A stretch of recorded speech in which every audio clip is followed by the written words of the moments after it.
Hello everyone, welcome back to some more PowerWash Simulator. We are on the final level of the SpongeBob DLC. Welcome friend, welcome to the elusive prison of Fengor. No, wait, I mean the Mermalair. I live here, don't I? And guess what? That dirty bubble has struck again, this time within our very walls. Don't ask me how, but he escaped, ran around, dirtied up the place before, quick as night, sneaking back into his impregnable hold, from which escape is impossible. And look what he's done to the place. He's made the whole 9 yards look like it's a festering nest of negligence. And for what? Revenge? I'd like to see him try. Do something, kid, before we descend into a pit of self-loathing, and crime and Bikini Bottom spirals out of control. And don't forget those nooks and crannies. Crime flourishes where angelfish fear to dredge. Heck yes. Let's do it. This is the last level in the entire game that I have done before. So after... oh yeah, this level's a big one. So after this level, everything will be completely fresh. This doesn't look like the work of the dirty bubble to me.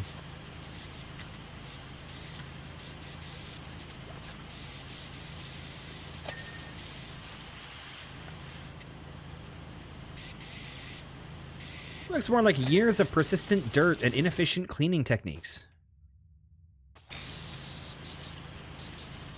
Huh. There we go. Well, I'm just happy to help. I'm just happy to be here.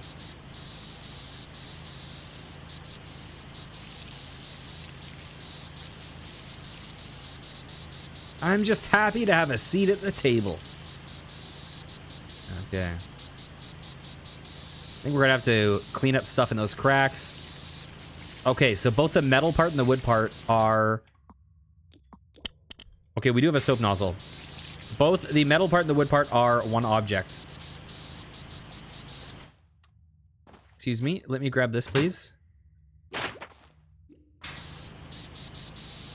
Bam.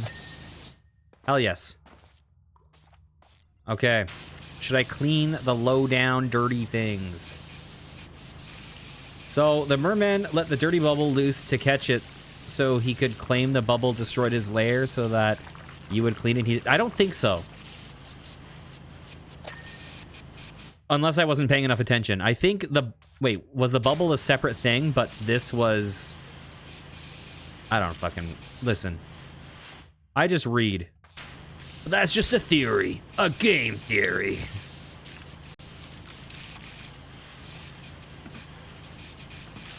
I have a confession.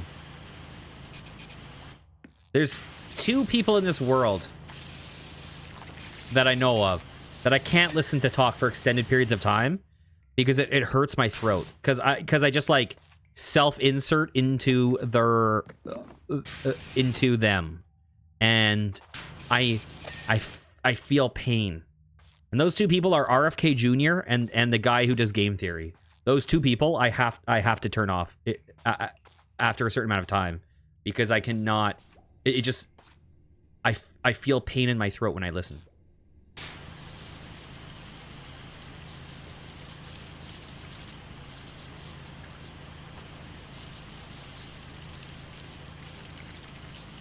Yes.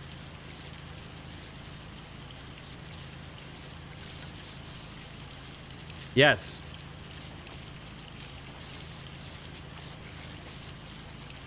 Cinny? Listen.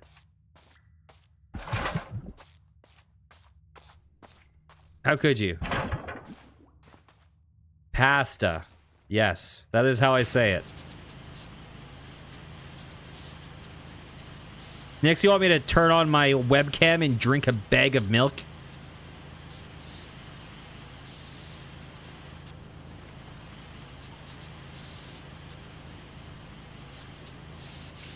Well, too bad I don't have any bagged milk. I only have cartons right now. Well, actually, I don't even have any milk. I only have cream.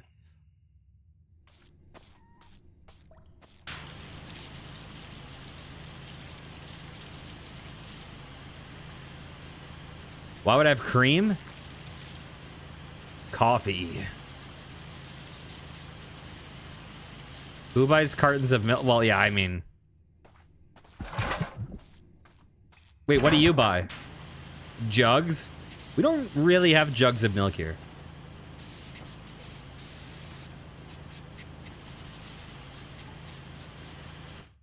We don't use gallons here. Gallon is a size, not a... When you say a gallon of milk, is that a jug?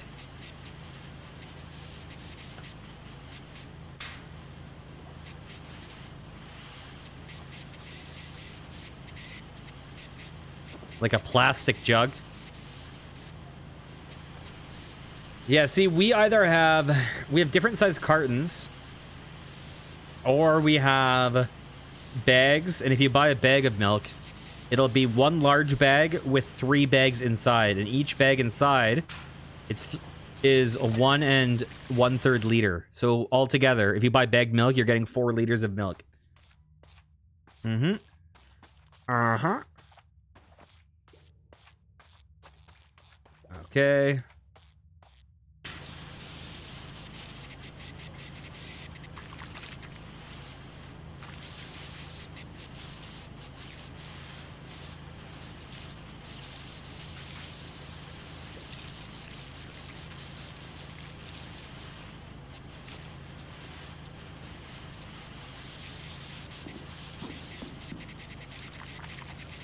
I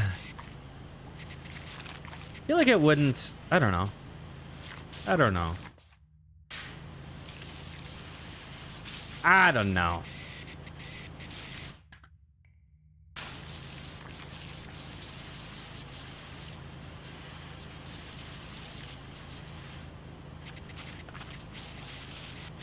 I don't really buy milk, to be honest, though. To be totally honest. I don't eat cereal, really. I don't drink milk, really.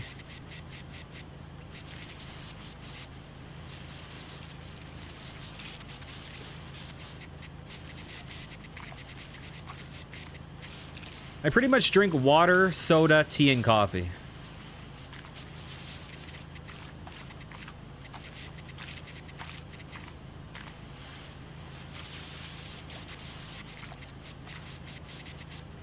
A bag of milk? You do cut off the milk on the corner. But then you put it in a plastic pitcher.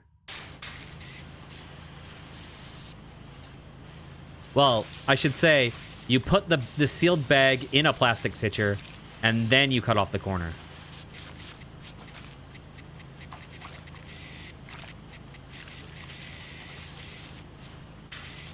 Listen, this is one of Canada's things that I'm not defending.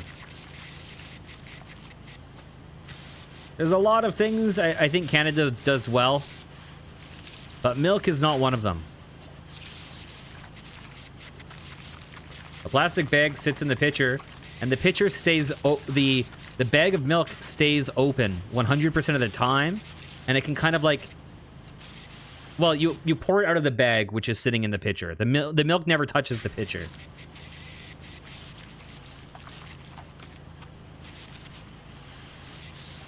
It's kind of like a pitcher that's made specifically for bagged milk. It's like shaped differently than your like average like juice pitcher or something. It does absorb the fridge smells, yes. Which is why I think Canadian milk is inferior to others.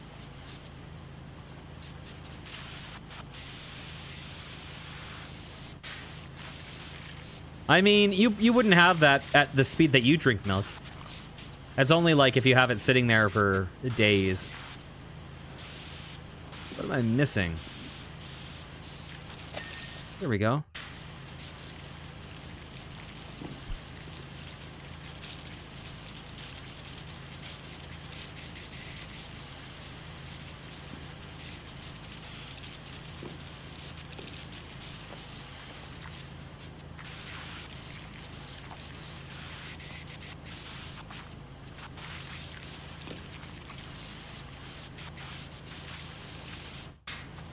I have a theory about you.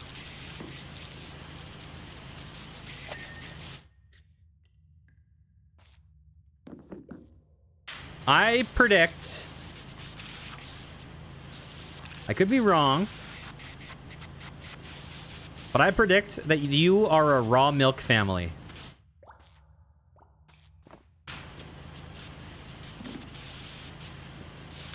I predict that there's 2 people in my community that drink raw milk. You and Dreamcat. That is my prediction.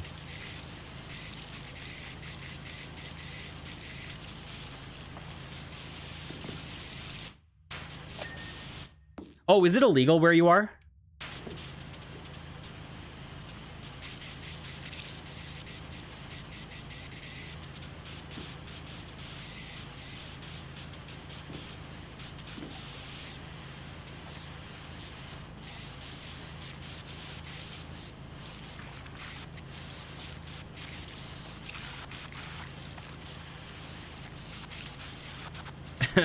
Is it like a did they have like a fucking does it look like an after hours bar where it's just like some fucking warehouse and then you go down some stairs and there's a security camera and you have to like hit the buzzer and it's like, yeah, I'm here to see Oliver, and they're like, who sent you? You have to say the right thing to get access to the raw milk.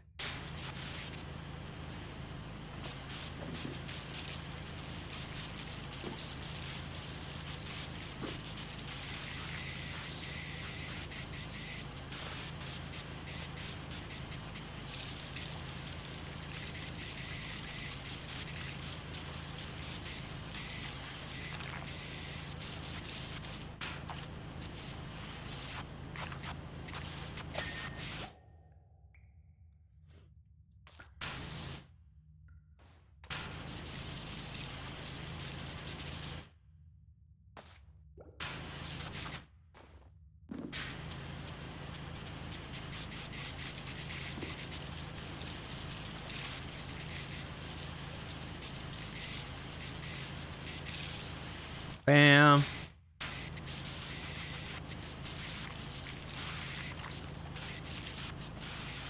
And you know what's funny? I feel like you and Dreamcat are opposites, but have you heard of like horseshoe theory? I feel like you and Dreamcat are the horseshoe theory, but with milk.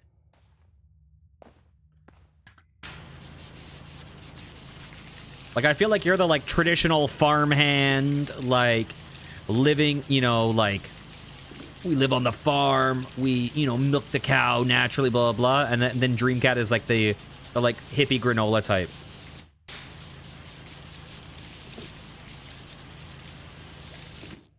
One second. You talked to a guy once at a farmer's market, and they only let new people sign up once a month, and you have to do a drive down there to sign papers and agree to do things. Horseshoe theory is like a political theory that, like, when you get extreme, like if you go like extremely right wing or extremely left wing, the beliefs start to converge again. So like if you go from center and you go right and left, they diverge, but then if you get farther and farther extreme, then they start to converge again.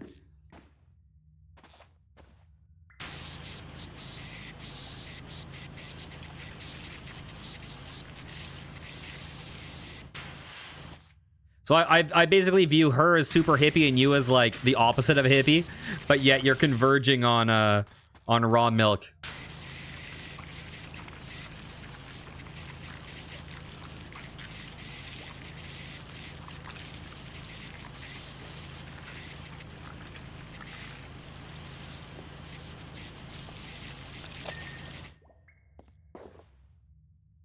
Bam.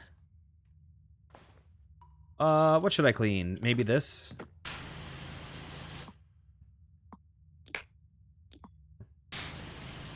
You'd like to get your own dairy cow, but it would produce too much milk for you, and a mini cow wouldn't fit in with your other cows, so she'd get hurt likely. So the cows that you, like... Okay. Listen, I'm totally ignorant about the farm life. So you get meat cows, right? But... what would... what differentiates them from dairy cows other than what you use them for? Like what physically would set a meat cow apart from a dairy cow?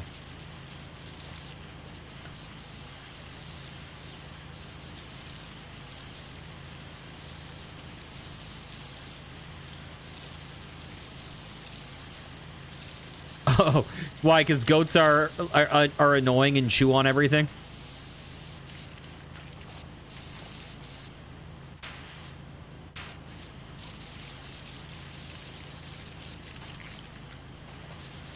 I feel like goats are one of the weirdest animals where they like start off so cute and then turn into horrific hell beasts with giant swinging testicles and demon eyes. Like, oh, that makes a lot of sense. That makes a lot of sense.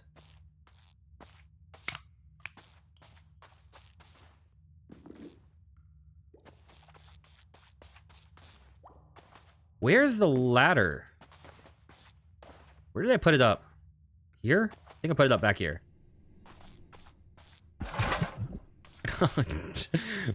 Wait, did KK just walk into chat? Oh, wait, no, that was Cinny. Huh. Oh, right, because it was KK. She would have said that she loves... she loves it. Oh, my God. Oh, God.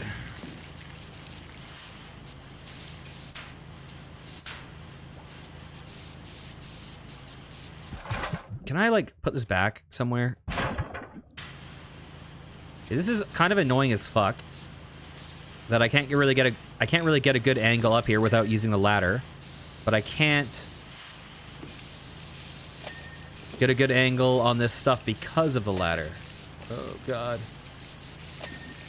I think I'm missing one pipe. Oh, wait, no, I'm not. Am I good?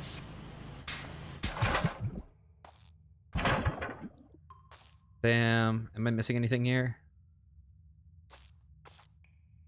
Okay, let's get rid of this for now. Okay, I got that. Let's go big boy. Let's go big boy.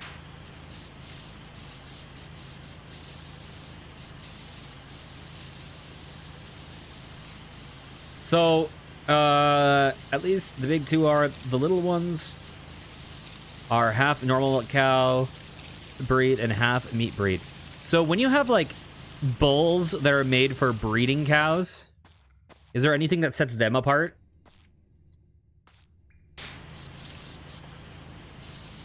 Like, is there some characteristic that people optimize for whether we're going to keep a bull alive to breed it or if we're going to use it for meat when it has enough meat?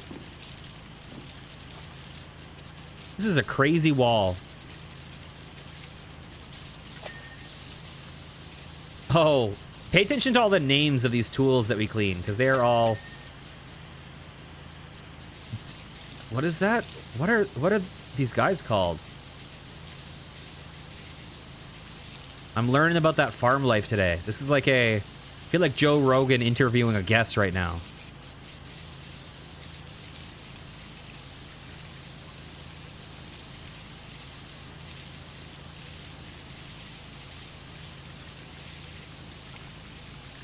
Okay, I think I need to switch. Let's switch to this for now.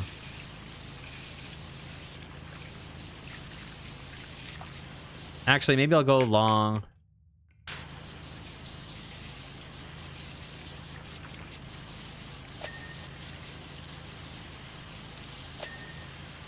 I feel like I shouldn't be spray washing a like VHS tape or whatever that is. What does it say?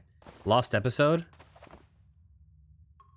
Mermaid Man and Barnacle Boy. I'm guessing these are all like fucking references to the show. You would assume temperament would be one. If she was a big milk producer. You don't know. I would assume that they're like, for meat ones, I would assume they like take a fucking massive one or something. Like they try to like, I would assume they just like want to like genetically get the fucking beefiest boys. But I have no clue.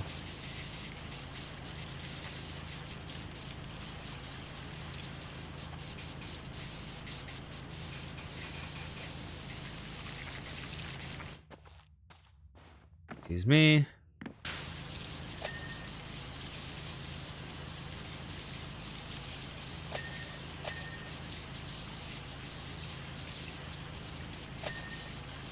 I apologize to the one vegan that watches this video.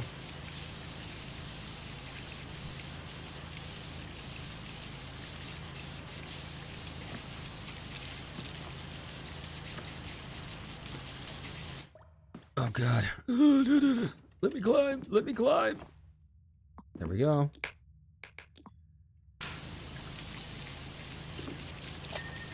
Hell yes. What an awkward place to clean. A single cow produces a lot of meat. Like, we butchered the last ones 2.5 years ago. You got a quarter of it and still have some left.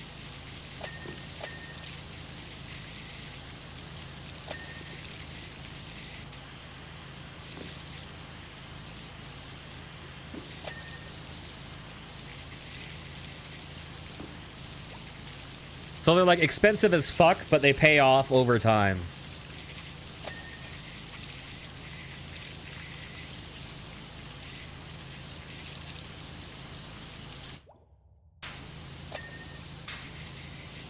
What am I missing? Oh, I'm missing something there.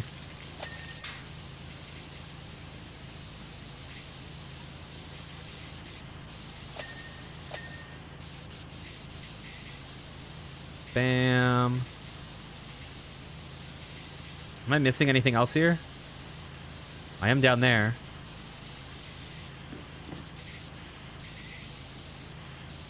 Tartar gun. Tartar gun.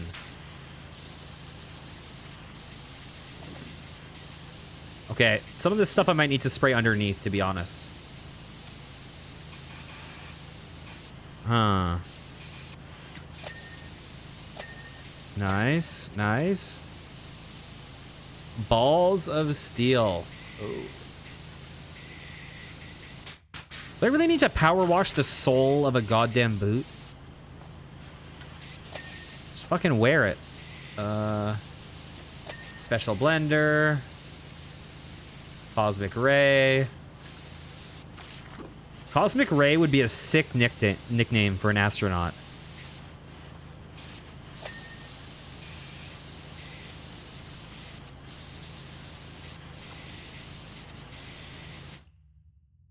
The meat is so much better quality. Like store-bought meat just isn't good enough for you anymore.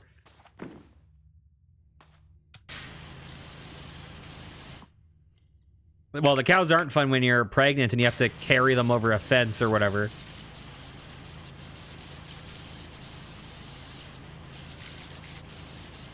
In the ice.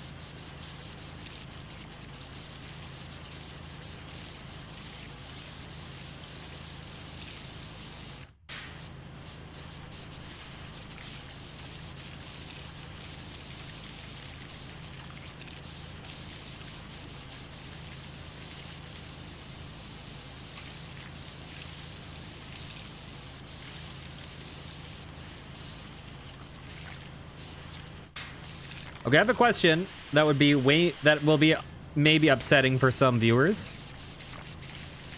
But hypothetically, would you ever eat horse?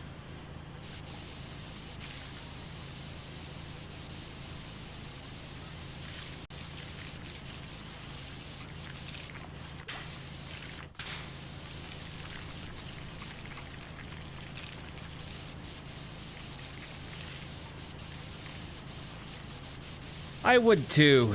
I would.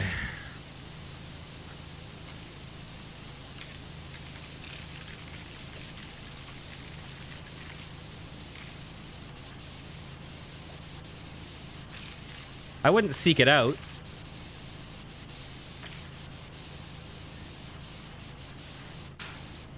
But like if I went to a restaurant or something and I trusted, like a restaurant that was decent and I trusted it, sure. Why not?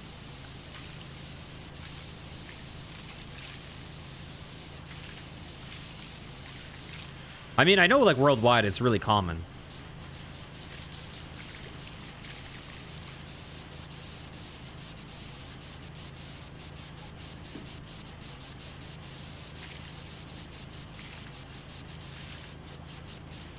Kangaroo, ostrich, and camel. I've never had any of those. Goat, man, I'm not the best with goat. Like, it's all right, but I find I'm not a big fan of rabbit either. I'm not the biggest fan of meat where you're like, oh god, I find a lot of the goat I've had, you're kind of like eating around like pieces of like cartilage and stuff. And I'm not the biggest fan of that. I'm kind of a basic bitch with food, you know?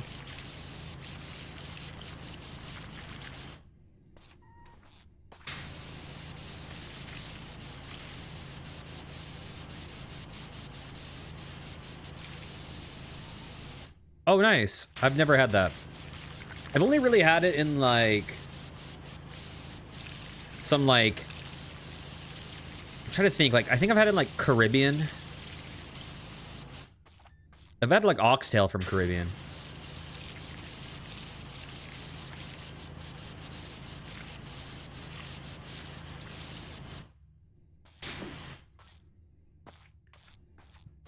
Bam. I made it. Okay.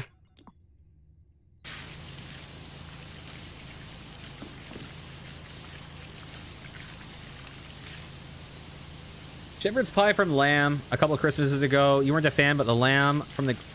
you know what? Some of these things I think I need to give another shot. Like, I've not really been the biggest fan of lamb when I've had it. Excuse me. But I know so many people say it's like one of the best. I'm just... I don't know. I'm pretty basic, to be totally honest.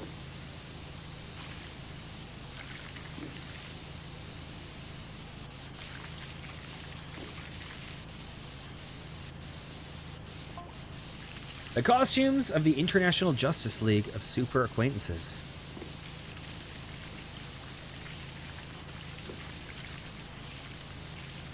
Oh, yeah? Duck is another one that I didn't love. The costumes of the International Justice League, who would you be, SpongeBob?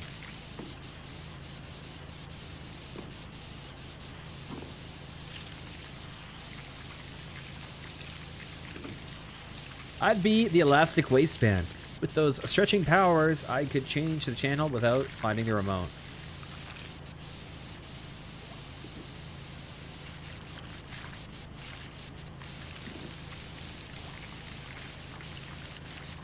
Oh, I remember when you got those ducks.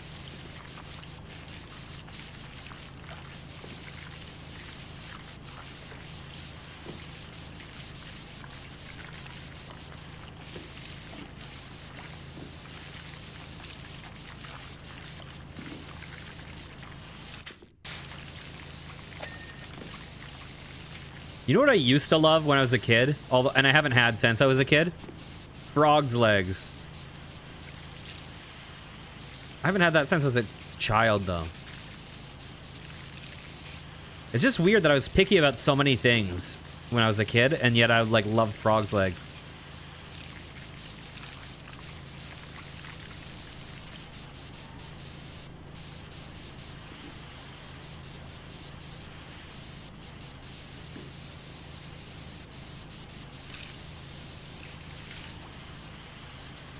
Bam. Yeah. I mean, when I had it, it's been so long since I remember, but I think it was, like, pretty fried. Like, I think it was, like... It was something where you really weren't aware of it being frog's legs, except for, like, a shape or something. But, like, it didn't have that... I don't know. Kind of like when you eat calamari, it's just like... You're not like, oh my god, this is squid. It's like, oh, it's some yummy fried shit.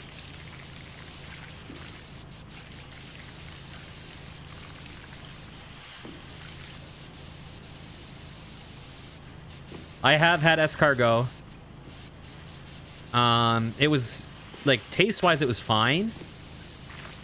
But I would never seek it out again. It was kind of like... I was actually tricked into eating it as a kid. My dad used to trick me into eating things that I would have said no to otherwise.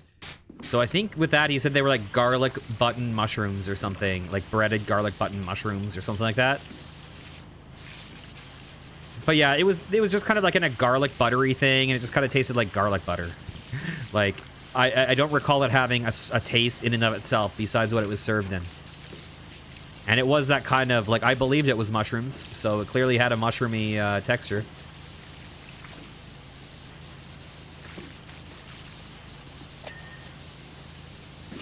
You don't really like fish, seafood. You eat crab, shrimp, salmon. You know what's funny? The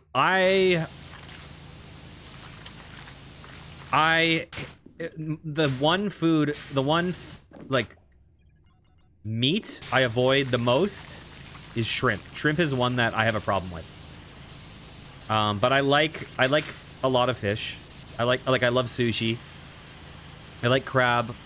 I like lobster. I have a weird relationship with scallops.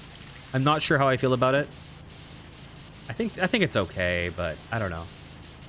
I think scallops are good. Whatever. I don't really remember what mussels are like, to be honest. I don't think I've really loved mussels whenever I've had them. I've only had clam in, like, chowder and shit, which is so masked by the chowder. I've had raw oysters, not a fan. I have never had, like, cooked oysters.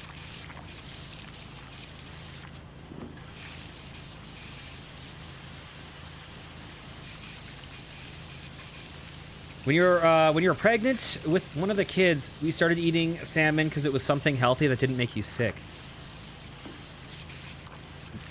Yeah, I like salmon. Salmon used to be my favorite when I was a kid. Now I really, really like tuna. I mean, also like halibut. And with sushi, I love like tuna and eel the most. Oh, I love tuna. Tuna is honestly like... If you ask me my favorite meat, I would normally probably say beef. But... Fuck, man. Tuna's gonna be up there. It's gonna be beef or tuna. Although... Chicken can also be really good. For the most basic answers.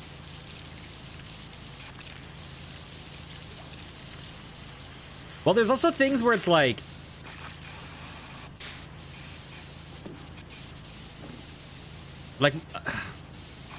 There's some things where I love them at their best, but I don't think I would say I love them as is.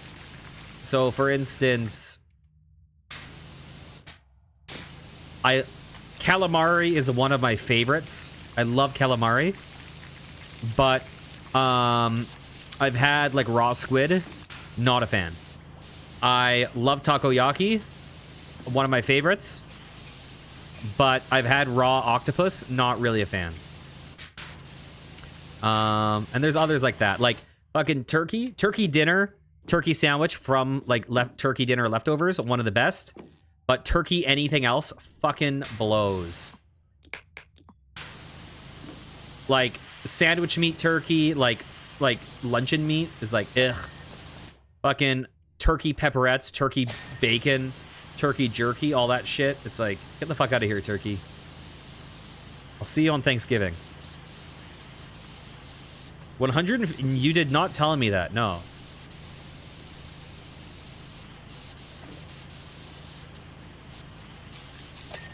There we go. This is a big-ass level. Oh my god, this is a big one. Oh, Lord. Well, we're half an hour in, only 1/5 done the level.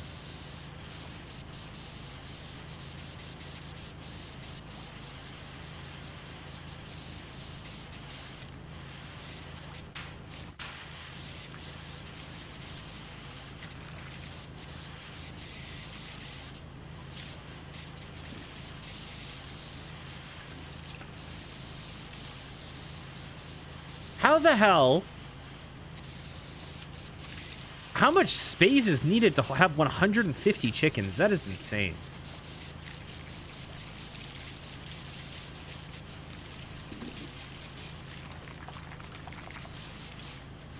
The more you're dreading, yeah, that sounds like a nightmare to set up. You need to get more coops or something?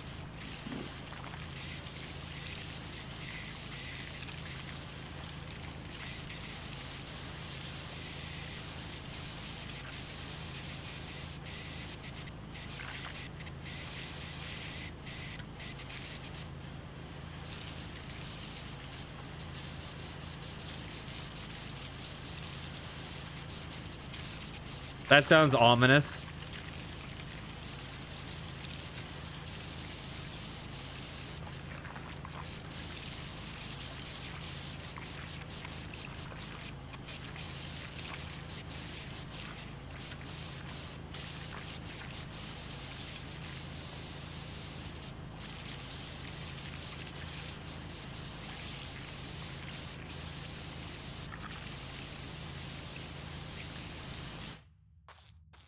Yeah, that sounds absurd.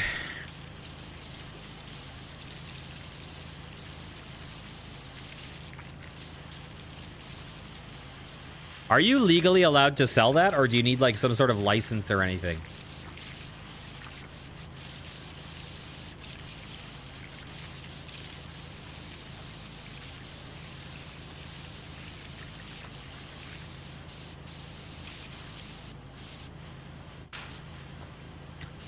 Or like trade it?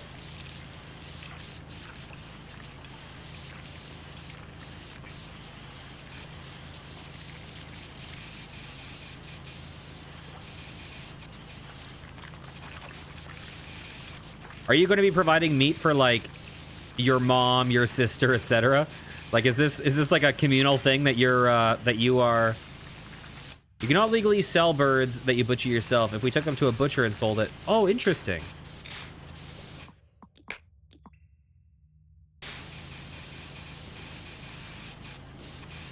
Yeah, there's so much like legal shit to this that I have no clue about. I don't know anything about this world at all.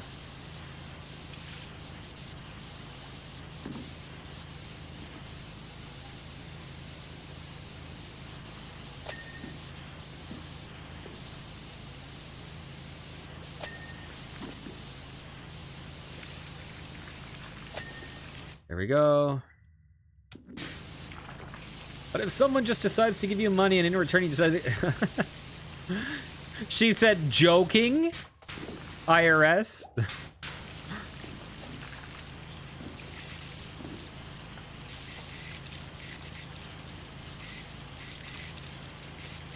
Bam.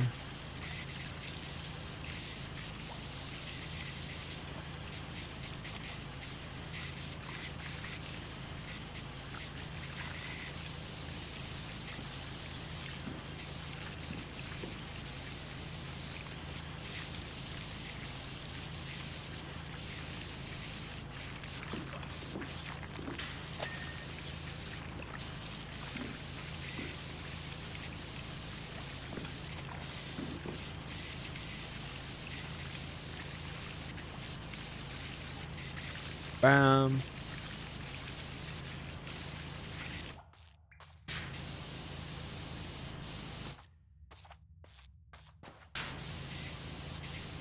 All right.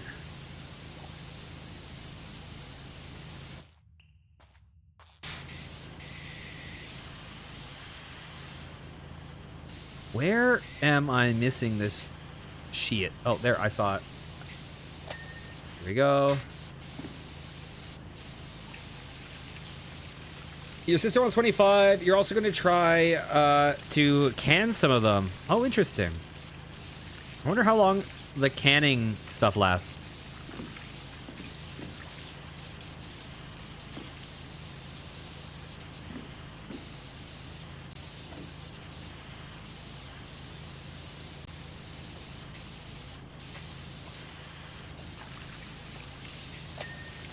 Bam, bam, bam.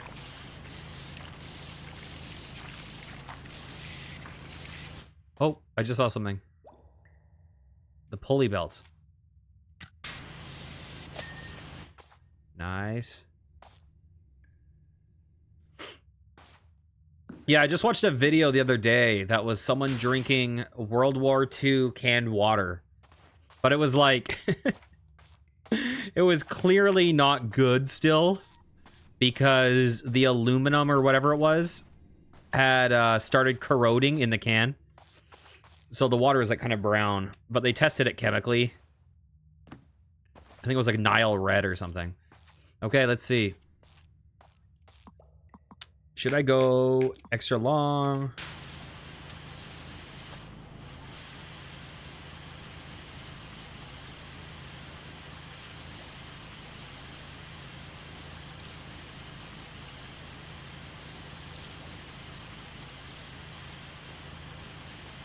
Well, actually, I don't even know if he drank it now that I think back. I think he probably didn't. Now that I recall it in my head.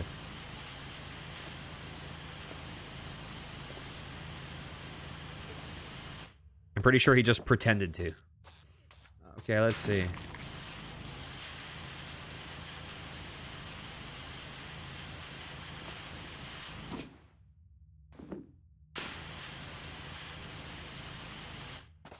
Bam, bam, bam. Ugh, let me up.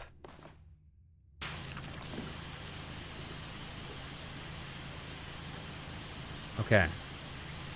What?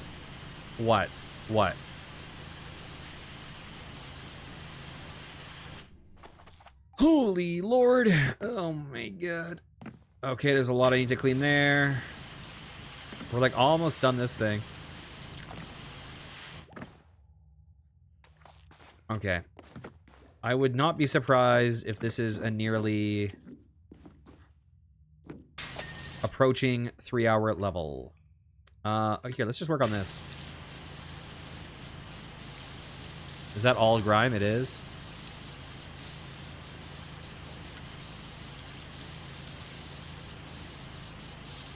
It's funny when you have like what this level is going to be bigger than all the other levels we did combined, probably. Probably. Okay, sweet dreams. Thank you for the education. Farewell.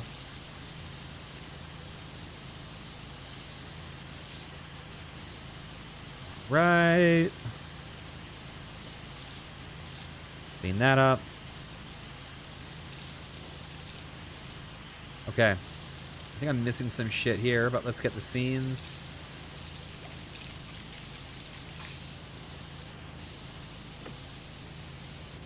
Maybe we'll switch just to regular long.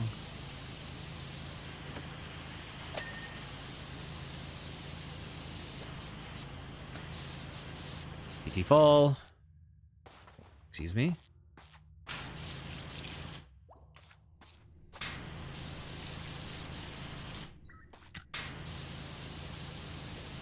Awkward. There we go. Damn. Hello. Hello. How's it going?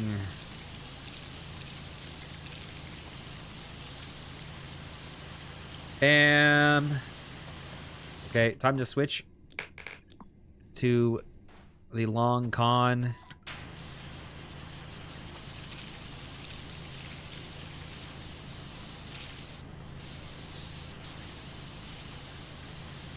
Beautiful.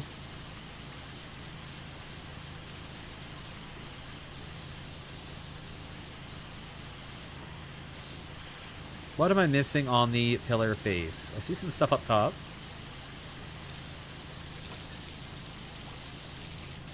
Yeah, so all in all, I would say the SpongeBob DLC is quite solid. I think yesterday finished off your 5th pyramid. Oh, nice. Yeah, I would say that SpongeBob really suits itself for being turned into a PowerWash DLC. It's definitely charming. I would say first level is excellent because it's so iconic. So the SpongeBob like Conch Street level is super iconic. I would say the 3rd level, the Krusty Krab one, is super iconic. So excellent level. I would say the 2nd level, the bus, is not iconic, but I like the setting a lot of the...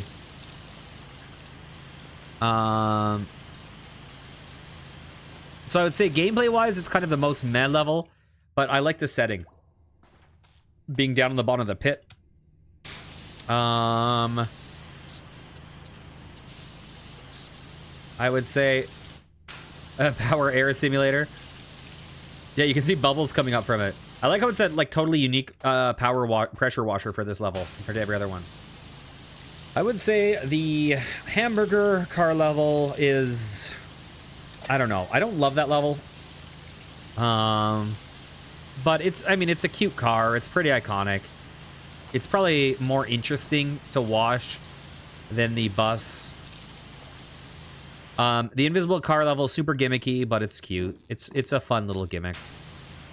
And this level, I weirdly think this level might be one of the weaker ones. Even though it's bigger than the rest of the expansion. I like this. Clearly, if I watched the show, this would mean more. But this level is fucking massive. Maybe I just haven't watched enough of the show where this is not, like, super iconic to me.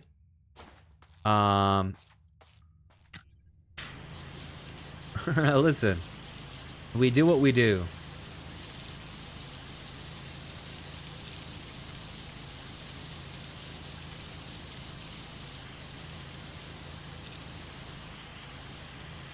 Like, I'm guessing the more you're a fan of the show, the more all of these levels are going to hit really... Wait, did I finish this? Oh, I didn't.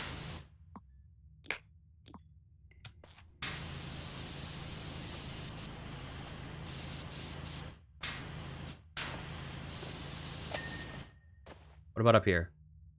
Didn't finish that either. Oh, I saw some stuff on the opposite side.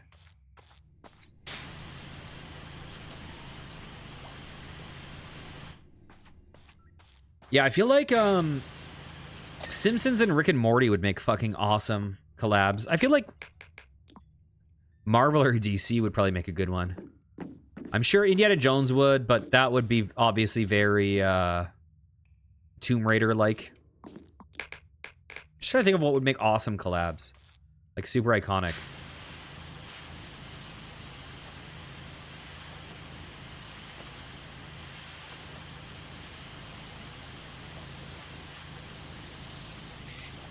Damn.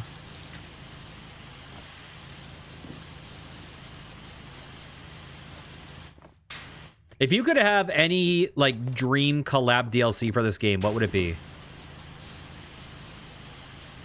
The Kingsfield crossover. Okay, let's see. Bam.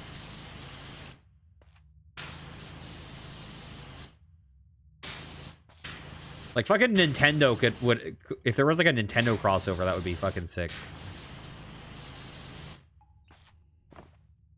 What am I missing?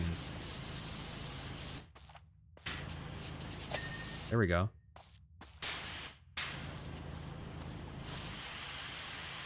Oh, wait. I don't have the extra long on. Derp. I know. Kingsfield would be the fucking worst. I love Kingsfield, but it would all be the least recognizable, most... Castlevania? Castlevania would be cool.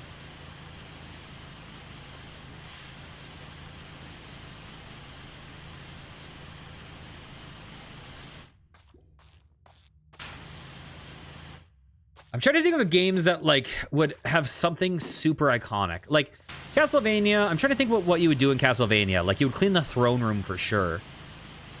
I guess I haven't played enough Castlevania for it to, like, really... For me really to know.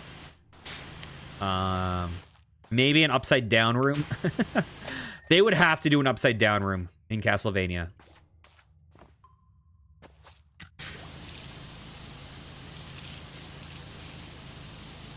Like, I don't know that Pokemon would be amazing. I'm trying to think, because what would be super iconic in Pokemon? The Pokemon Center. But would anything else be super iconic in Pokemon besides that to clean? And it's like, I don't think there would be anything super iconic in Animal Crossing. There would be tons of iconic stuff for Zelda or Mario. Those would probably be like some of the most iconic things.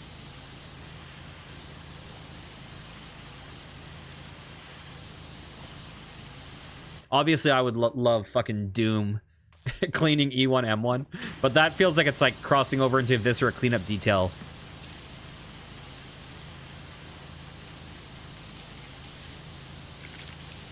Could you imagine you do, fucking, they did a Mario one, and one of the levels you have to clean is that, what is that level in, Mario Kart that's like the super basic, like, fucking little loop? And you just have to clean the track.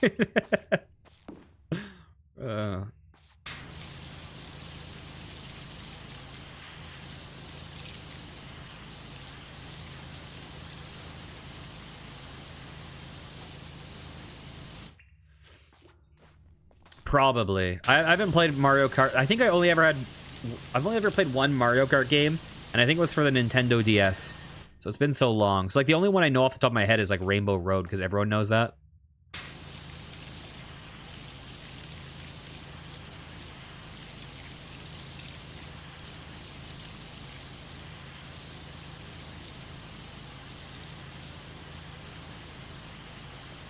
Fucking, you know what would be a crossover I would fucking love? Oh my god. Game of Thrones. Holy shit, a Game of Thrones crossover would be so good. Cleaning the fucking throne of like swords would be so goddamn annoying. It would be infuriating, and I would love it. Which super acquaintance would I be? Super good question, Patrick.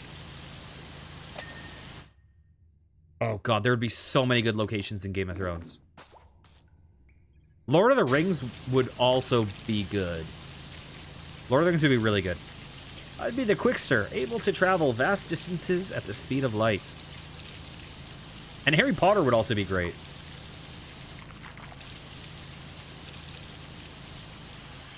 I've never seen How to Train Your Dragon. Wait, would I still get tired if I ran to rock bottom in under a second? Would I collapse of exhaustion? That's funny, I've actually thought about that. If you... One time I was thinking about, you know, if you could have a superpower with a drawback. If so, I want that. Like, superpowers with a drawback. So, for instance, like... Oh, God, I think some of these things have been done, though. But this is what I thought about years ago. Like, you go invisible, but light would not be able to bounce off your retina, or so that you would just... Anytime you go invisible, you're totally blind. And obviously, you have to be naked, too. So you're blind and naked. But I think something did that, actually, recently. I feel like I saw that recently. And then I thought about your... you can move like the Flash, but you have regular human cardio. So you just, like, have a heart attack so fast.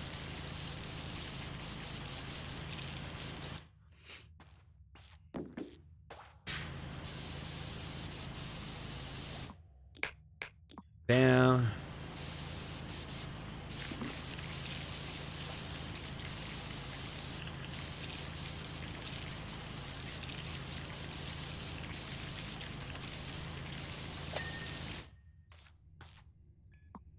Okay.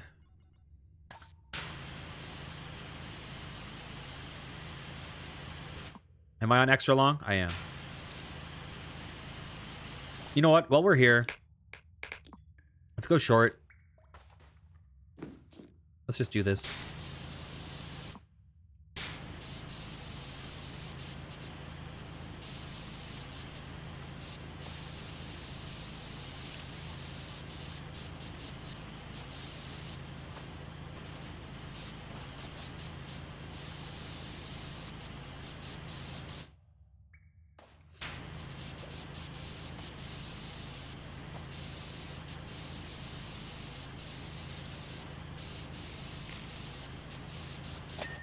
Bam. Okay, super long.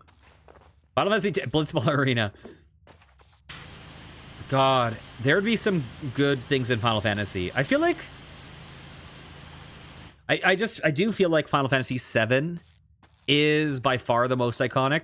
So it's probably good that if there's any crossover, is that one. But fuck, man. My favorite to clean... If I could, in any Final Fantasy, weirdly, even though I don't think it's the best Final Fantasy game, I feel like Final Fantasy VIII would have awesome shit to clean.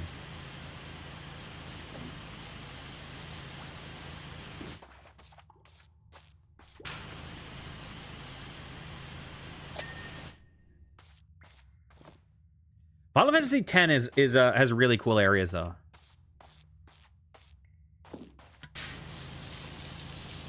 But yeah, I wonder with Final Fantasy VII, like, I'm curious what's in the DLC. Because what is super iconic in Final Fantasy VII? It's like, okay. I don't know what the levels are, but the super iconic things are obviously Midgar. The motorcycle, I forget what it's called. The airship thing. Was it the something Bronco? But what else would be super iconic to clean? Maybe like Airbuster or something, or is it Airbuster? Or there's also like a squirt, like one of the really early bosses. Maybe the Temple of the Ancients, maybe? Or City of the Ancients, or whatever it's called. I don't know. I just feel like location-wise, Final Fantasy VII, I'm really curious what they do. Oh, you know what they would do? I know how they do it. Because it's going to be based off Remake, right? Which I've never played. So it's going to be Seventh Heaven is going to be one of the things, for sure. It's going to be Seventh Heaven. I wonder if it will have an elevator that goes downstairs. I guarantee you can clean Seventh Heaven. Oh God, I feel like... What else would it be? I feel like if there's going to be the motorcycle...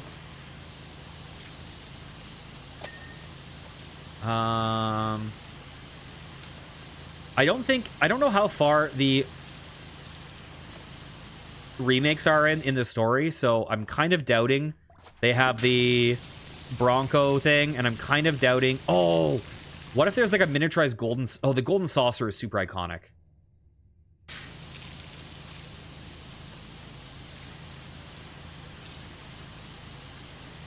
How could I forget about that place? That place is so iconic. I could see them doing a level where you like need to clean the like monorail for the golden saucer.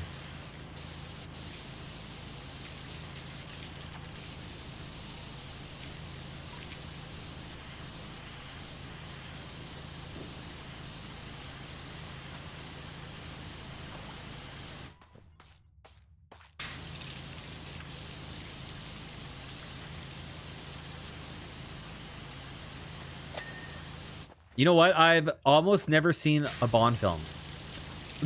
I'm gonna say something that will make everyone unsubscribe and dislike and unfollow, you know, all that shit. I'm about to say something that's so sacrilege.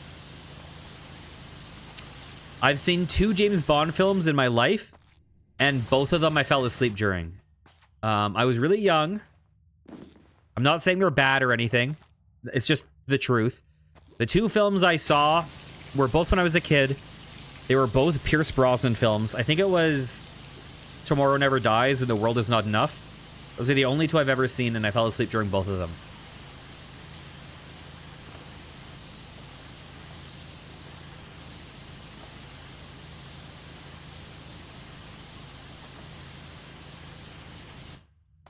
And that is in no way me criticizing them. That's in no way saying they're bad.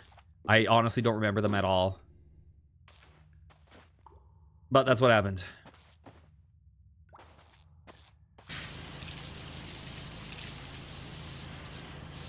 Up until he stopped being Bond? Oh, until Pierce Brosnan stopped being Bond, you mean?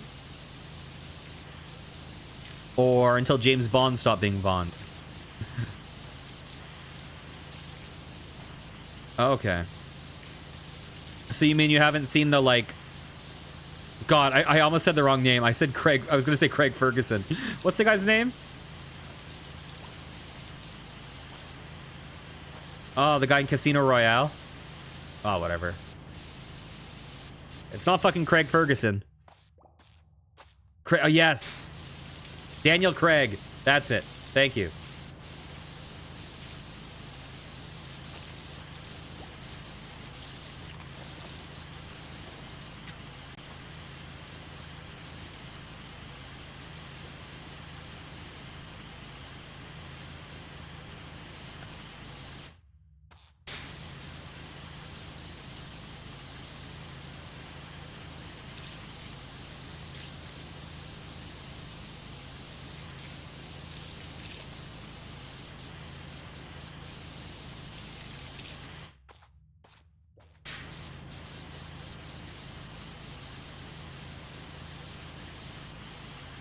You know what could be cool, but could also suck as a crossover?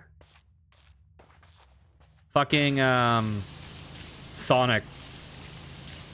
Oh, God. That could go either way. Yakuza could be cool.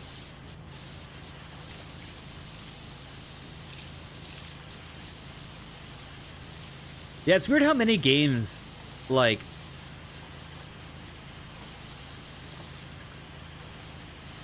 how few have like really, really iconic locations. Like super iconic.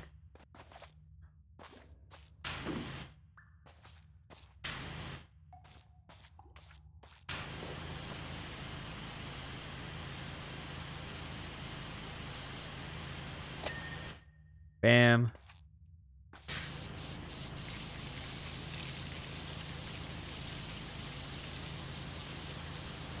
I mean, I know that this game isn't all just locations. I know it's like half locations, half vehicles. F-Zero. I mean, F-Zero, you could do, like... Obviously, F-Zero, I think you'd be fucked for locations. But it would be good for, like, the vehicle levels. So you could see something where they just do, like, a Nintendo collab. It's just a base Nintendo collab. It's not, like... It's not just an F-Zero collab. And you could see there being an F-Zero level. Where you're, like... Like, if they did a Nintendo collab, I could imagine the vehicle levels are level 1, vehicle level 1. Let's say you have 6 levels. Vehicle level 1 is a Mario Kart. Vehicle level 2 is F-Zero. Vehicle level 3 is Samus's ship. And then for locations, you do, like... I don't know. Zelda could be, like... I don't know what would be the best for Zelda. There'd be a lot for Zelda. You'd probably have to do another Mario location, then you do like a Pokemon Center or some shit.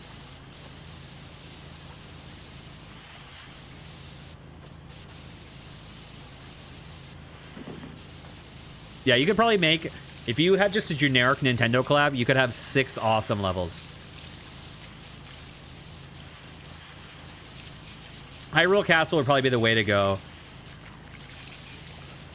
Yeah, because I was like, huh, you could do like a Deku tree thing. You could do like Kakariko or whatever. You could do like a Master Sword pedestal, but I feel like Hyrule Castle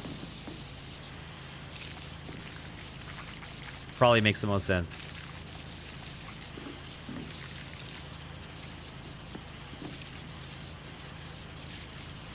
Or cleaning the moon from Majora's Mask. Turning that frown upside down. He was just unhappy because he needed to be power washed.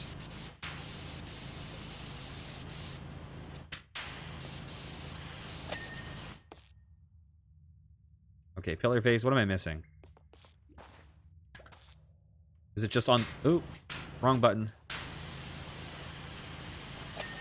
There we go. Probably up here. Oh.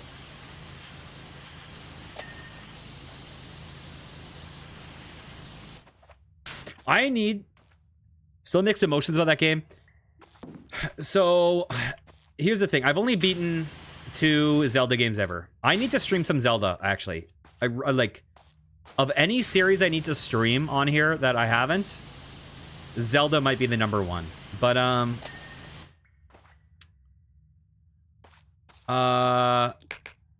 yeah, the only 2 games I've ever beaten were... I want to say it's Link's Awakening Deluxe and Wind Waker.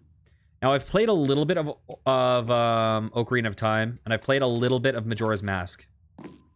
So, I remember really, really, really loving Majora's Mask, but I don't think I played enough of it to get frustrating.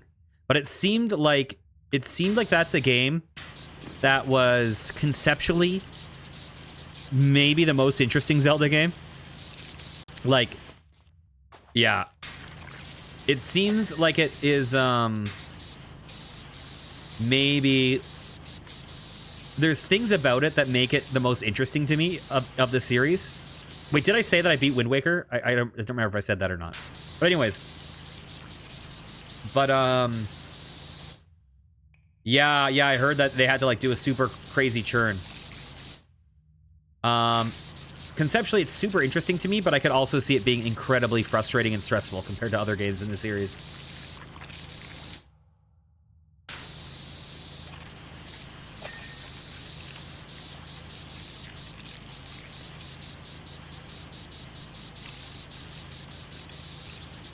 I've really thought about playing, I thought about playing some of the 2D Zeldas on stream, for sure. I've really wanted to play, like, Link's Awakening, Link to the Past. Especially Link to the Past, because I've never played that, but I don't remember Link's Awakening, so in my head they're exactly the same.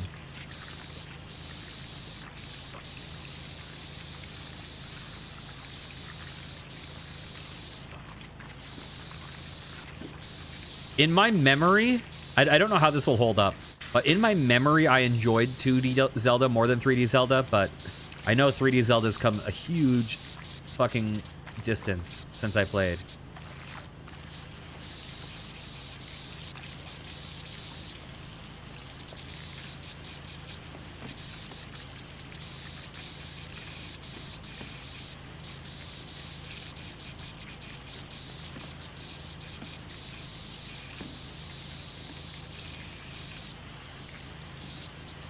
Link's Awakening is a passion project?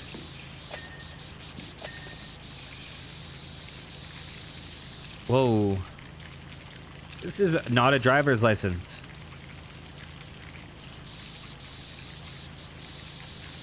How so about the passion project thing? Yeah, I remember like when I was a kid, my friend had like Oracle of Seasons and Oracle of Ages and that shit. Yeah, I need to play Zelda, man. Sometimes, here's the thing.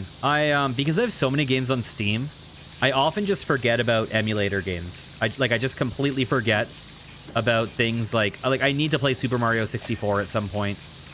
I need to play some Mario game on stream. Probably Super Mario 64. Like, if I'm going to play any Mario games on stream, I think I'll do Super Mario 64, Super Mario Sunshine, and Super Mario Galaxy. I'll probably do those ones at some point.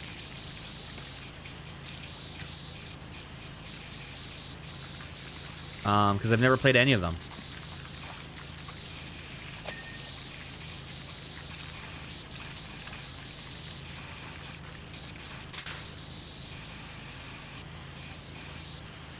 And Zeldas, I could see myself playing like a fuck ton of them. I probably wouldn't play the original Zelda, and I probably wouldn't play Zelda 2, I'm guessing.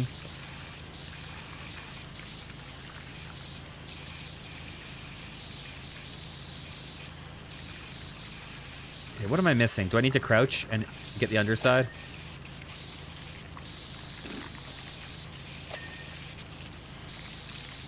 I think I have a hard time going to NES, for the most part.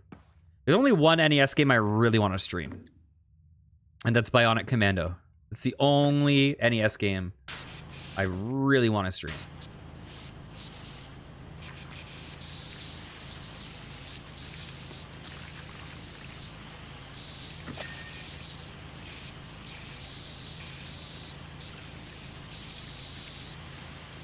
Okay, is this whole area done? Wait, what is Crystallis? Or Crystallis or whatever.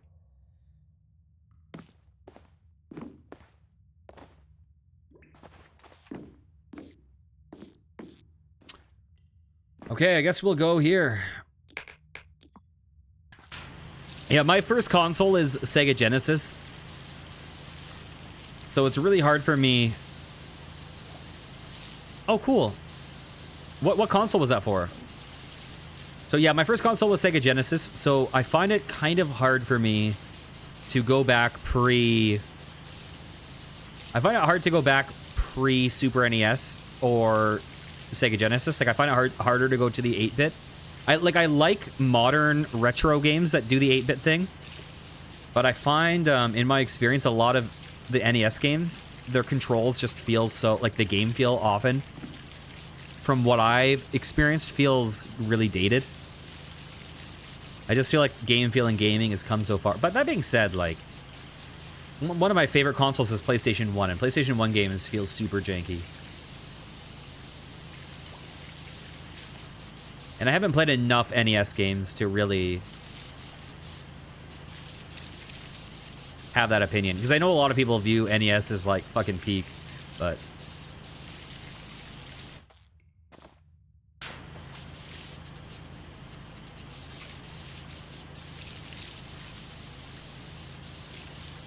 Yeah? I'll have to remember that. I'll try to make a note of it. Oh, wait 1 second. Whoa, the wall of superhero gadgetry.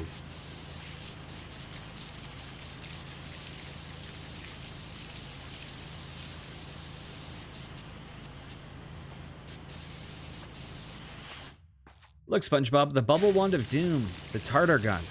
There's even the paddle ball of fury.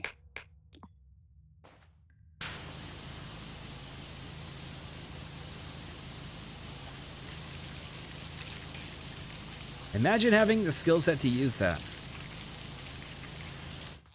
It also might have just been the games I've played. Like, I'm gonna say something really, a really controversial gaming opinion. That I know will upset some people. But, like, one of my favorite genres of games are Metroidvanias. In my experience, I have a really hard time with Castlevania. Just because there's something about the game feel in Castlevania games that I really struggle with.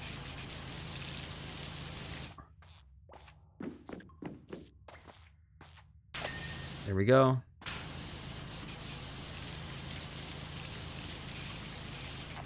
Like, I find, like, playing Metroid, Metroid feels so fluid. And I find that Castlevania feels very, like, rigid. It was really hard for me to get used to. That being said, like, right at the end of Aria of Sorrow, I mean, wait, was it Aria of Sorrow that I played? I think so. I realized that I wasn't doing certain mechanics. Like, I didn't realize the animation cancel aspect of combat. And I'm sure if I really delved into the animation cancel and all that shit, it would feel very different. But without using that mechanic, it just felt so, like, I don't know.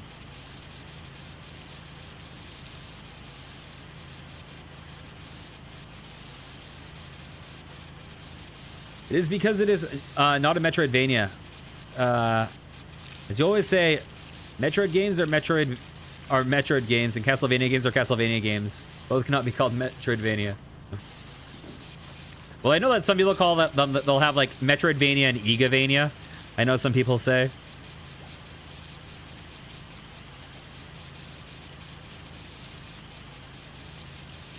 It's funny though. What I find is, I feel like if you look at a lot of like the new Metroidvania games, it seems like they take the game feel of Metroid and the like progression of Castlevania or whatever. Like, it seems like most games have the new ones have very fluid, like Metroid-y kind of controls, but then have like a lot more of the kind of character progression and also most tend to be melee, I find. There's not as many gun Metroidvanias.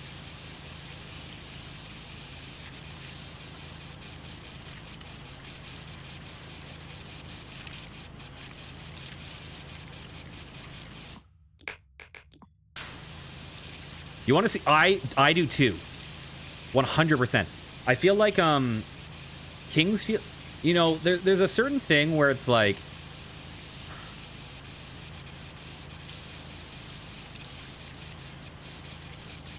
I feel like the genre we saw this the most with is boomer shooters, where like, you know, you have all those like classic games come out, you know, all the like Duke Nukem, Shadow Warrior, obviously Doom, Quake, whatever. And then they're like, oh, we can, you know, Half-Life comes out. Oh, we can have more narrative. Oh, we can have things more realistic. And they turn less arcadey and whatever. And eventually they just really become a different genre, right? It's like, oh, you know, you can only carry 2 guns, like in Halo. Oh, you have recharging health or whatever. And eventually, oh, you need to hide behind cover. And eventually it becomes a different genre, right? And a lot of these additions to these games weren't bad additions. They were good additions. You know, cover-based shooters, that's a good development. Having limited weapons, that's a good development. Having recharging health, that's a good development. But it's not a good development to completely replace it. And like it's not inherently better. It's just different. It's nice to have change. And when we saw boomer shooters come back and people were like, oh, we actually still really want these games. Like, I thought that was awesome. That it's like, some games just, you know, you have a genre that stopped existing, and then they showed that there was still a demand for that genre, and it just, like, the market got flooded suddenly. And I feel like, you know, I feel like turn-based RPGs have largely kind of, even, you know, gone away a bit. I feel like the kind of conception is turn-based RPGs are now just indie games. People aren't interested in turn-based.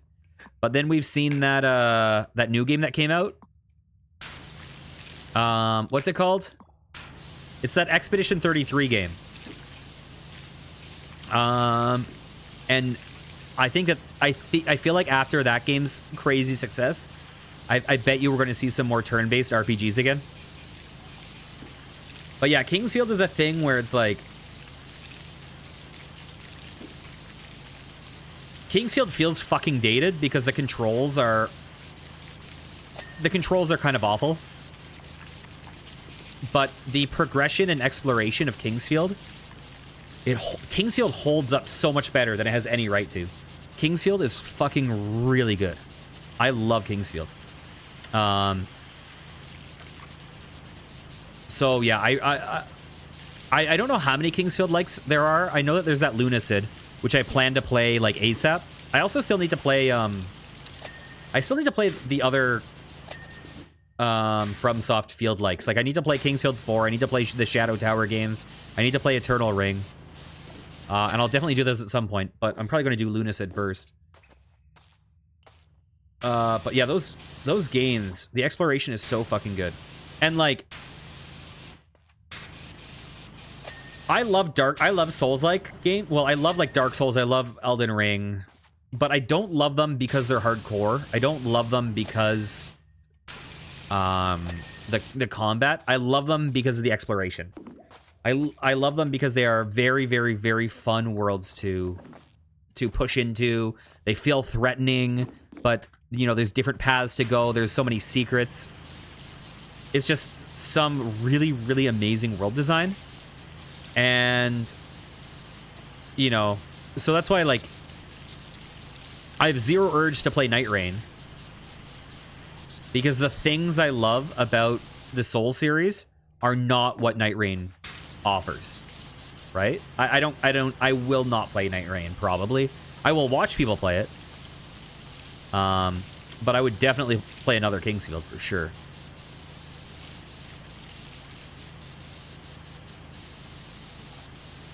Also, I'm not bitching that Night Rain exists. I think they're doing some cool things in that. I think it's cool that they're going to be drawing bosses from the earlier games in the series, like fucking Demon Souls bosses and shit. I think that's pretty cool.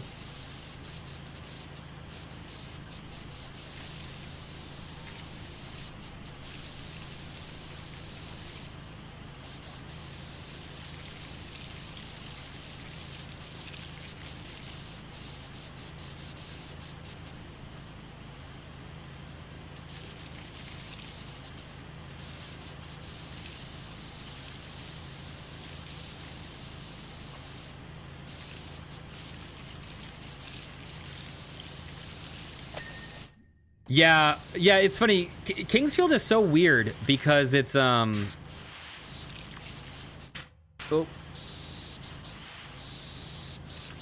Like PS1, I don't think it started off with analog sticks, right? Or at least it wasn't the norm. It was all like fucking D-pad. So just the controls with games were so Wild West. So the controls on those games are just so fucking weird.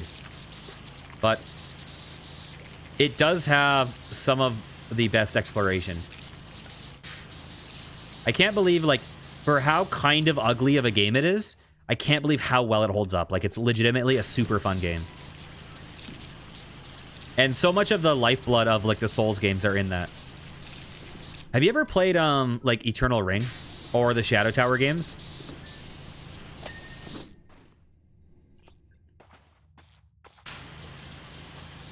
I remember when I was a kid. Yeah. When I was a kid, the only thing I ever knew FromSoft for was I played Armored Core. So that was the only thing I ever knew about FromSoft. I had like Armored Core 1 and like, what was it called? Was it Another Age or was it Project Phantasm? I think Project Phantasm was the early one. I think Another Age was the more recent one.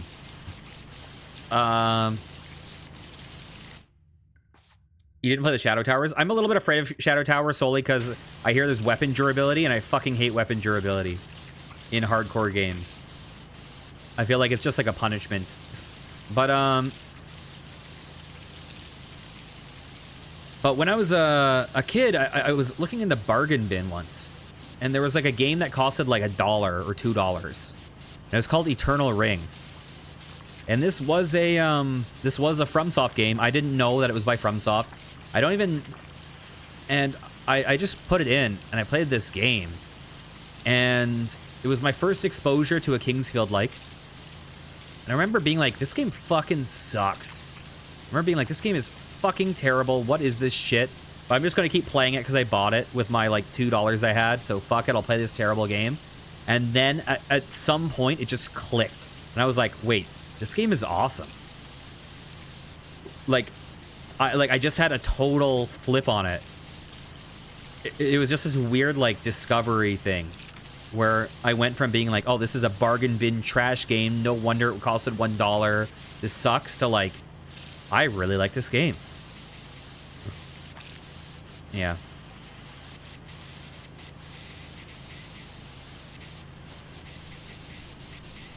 No clue how it holds up, but yeah, that was my first exposure to the Kingsfield likes. And actually, that was my only exposure until I played Kingsfield on stream.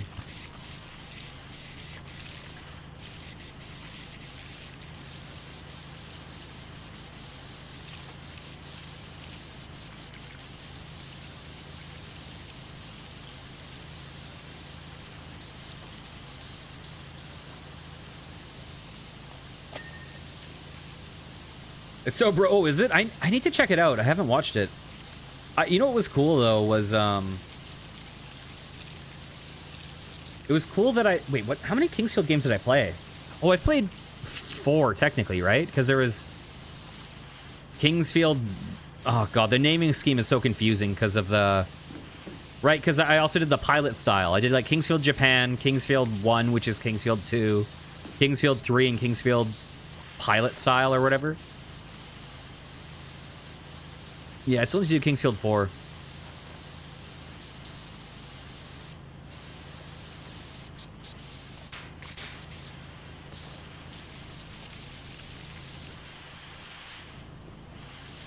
Yeah. Yep.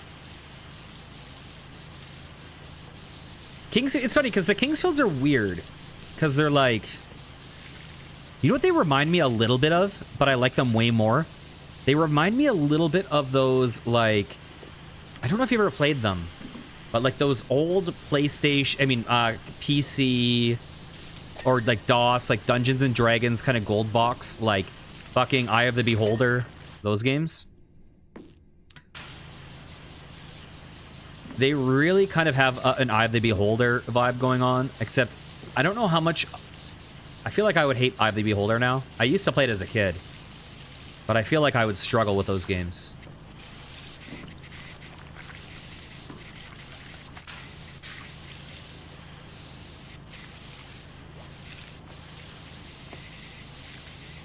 Man, it's funny. One game I used to love as a kid was a game from the from the Forgotten Realms gold box or whatever, or Dungeons and Dragons gold box, whatever it was called Dungeon Hack. And I used to play this game all the time. And it was like this randomized dungeon crawler, whatever. You could like customize these different settings, blah blah. And then I got older and just thought about that game. I hadn't thought about it in like 20 years, and I was like, oh wait, that game's a fucking roguelike. I didn't even... Because that was like decades before anyone used the term roguelike.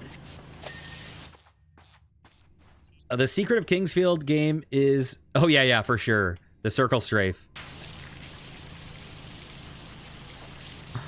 Yeah, the combat in Kingsfield is hilarious. It's like so lethargic. But yeah, if you had a Kingsfield now, it would be totally different. Here's the thing that'd be hard about remastering Kingsfield. Is that if you made Kingsfield now,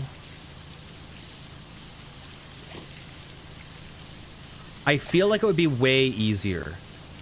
Because they would probably adjust it to a modern control scheme. And with a modern control scheme, I feel like a lot of the difficulty would evaporate. That being said... The game would also be a lot faster, probably, because the original Kingsfield ran, like, so slowly. So you might just get pelted with projectiles and just, like, fucking shredded and insta-die. So maybe not. Who knows? Maybe that would auto-balance it. Maybe the speed-up would make it a lot harder.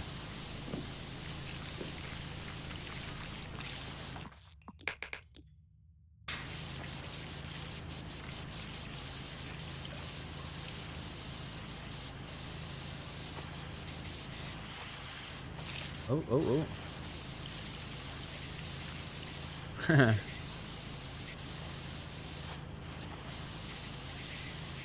Well, it's also like one of the things that's cool about Kingsfield is like seeing all those like souls things way early, like fucking Seath or like Moonlight Greatsword or shit like that. Like how much stuff was actually pre-Demon Souls in the series, and how few people know it. It's kind of cool. Yeah, the Moonlight Sword. I don't remember what else was in it other than Seath and Moonlight Sword, but I know there was some other stuff.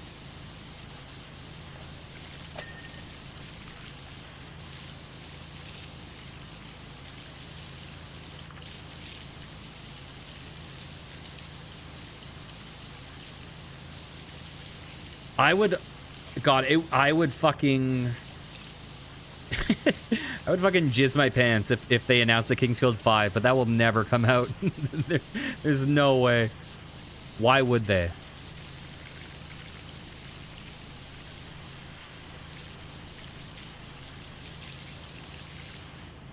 Like, they found their new...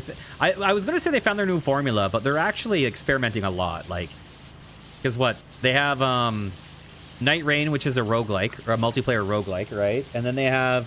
What's it called? It's like Moon Blood or some shit. So, there he is. The sauce of all evil. And Moonblood looks like... Is it like people are saying it's either going to be a Battle Royale or an extraction shooter, is what a lot of people think. Which sound... I mean, not shooter. An extraction game. The Dirty Bubble, trapped in the brine of justice. At least that's what a lot of people are reporting it as. Who knows if it actually is.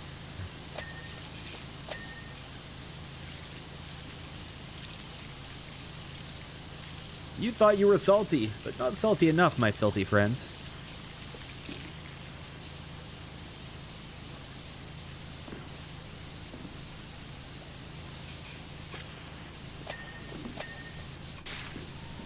You know what game I know I need to get, but I'm kind of a little bit too terrified of it?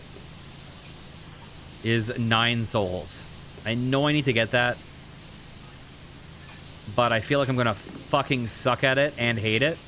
But I also love the developer. X-Selector. Was that in the Souls games?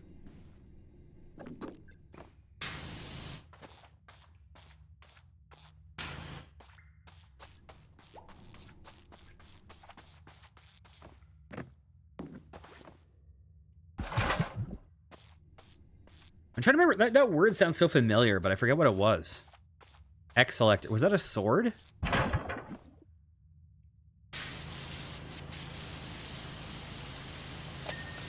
Oh.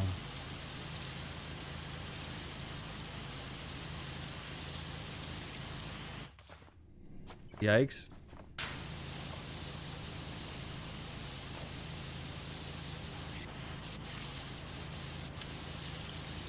Right. Oh my god. I've like clearly purged a lot of this from my memory.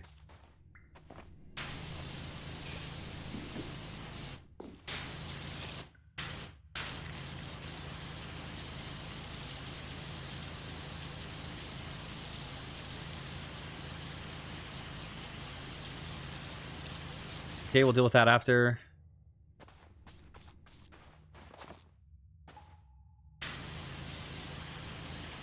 Oh, there's stuff down there.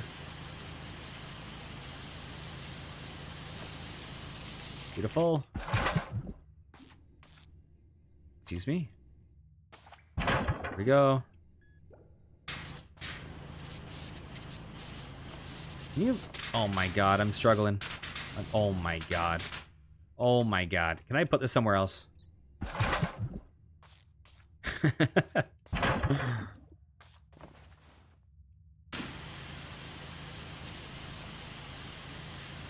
I'm glad I started with Kingsfield Japan, because it's like, I remember that like Kingsfield Japan is just so much fucking worse than the other ones. Like so much worse.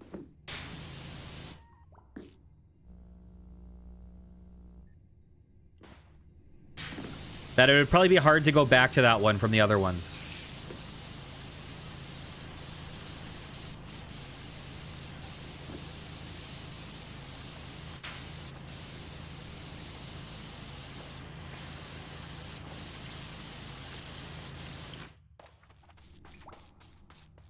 Bam.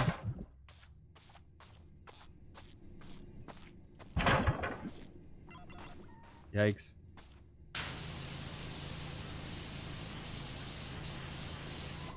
How have I not gotten this goddamn thing?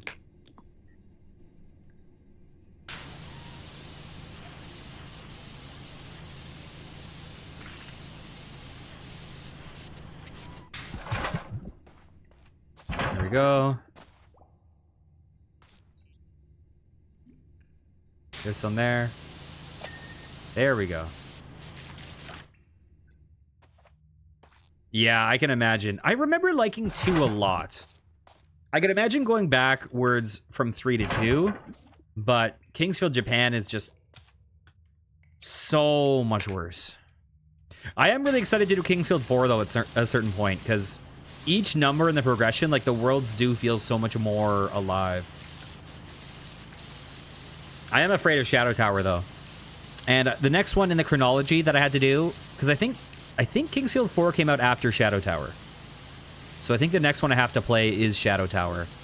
And that one I'm afraid of just because I don't want to, like, I don't know. Like, with Kingsfield, you can kind of grind levels, but I know that Shadow Tower has breakable weapons. So I don't know if that's a mechanism to stop you from grinding. And if you fail at that, I don't know if you can soft lock yourself. I'm not sure. Like, Shadow Tower is a game I might not go into completely blind. I might just, like, look up that mechanic and try to see how to deal with it. I don't know. I would just hate to fucking soft lock myself.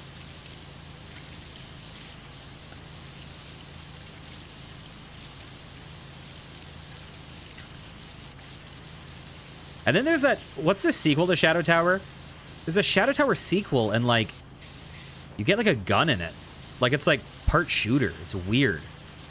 I've seen a little bit of it. It looks super fucking weird. It's like Shadow Tower Abyss or something.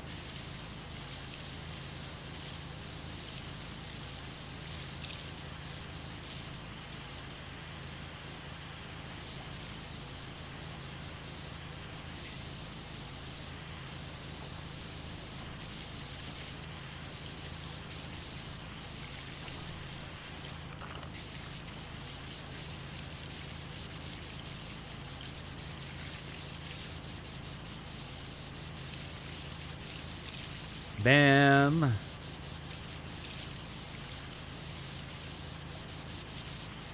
Okay. Have you played Lunacid? I've heard that game is insane. I've heard it is super, super good.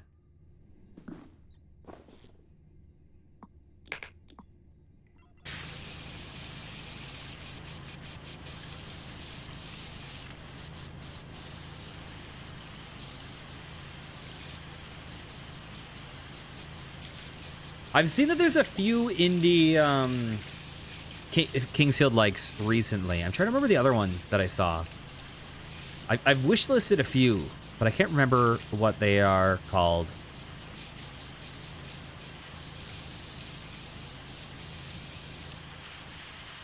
You've not, but the demo for Verho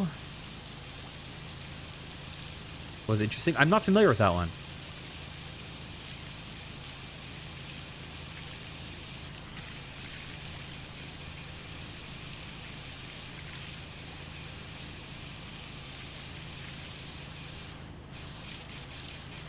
Okay, while I'm doing this, let's does anything else happen? Other than us getting hypnotized by their faces.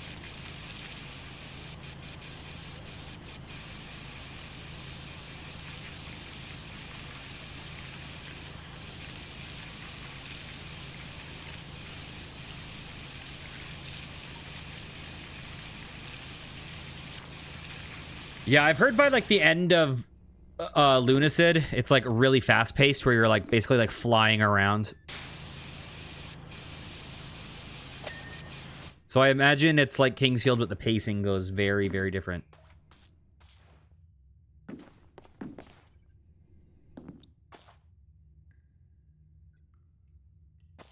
Okay, come on, come on, come on. There we go. Climb up, dude. Are you okay? Are you okay? Oh my god. There we go.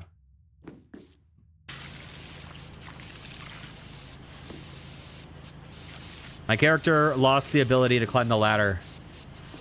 I think I hopped and then it couldn't latch back on.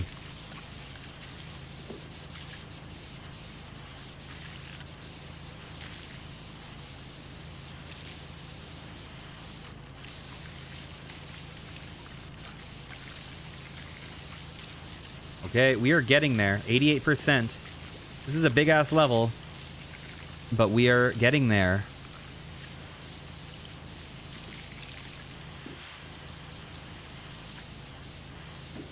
And then we'll have to think about which expansion pack we do tomorrow. Metal Gear is a good one that would have never come to my mind, but that would be a good one. It is interesting because there's certain things that I'm like, because I know there's a Warhammer crossover, right? And I'm like, Warhammer seems both amazing and horrific. Like, I feel like it's a really strong idea, but I also feel like the levels are going to be really annoying. Because I feel like I feel like the more technical something is, the more like of a nightmare it'll be.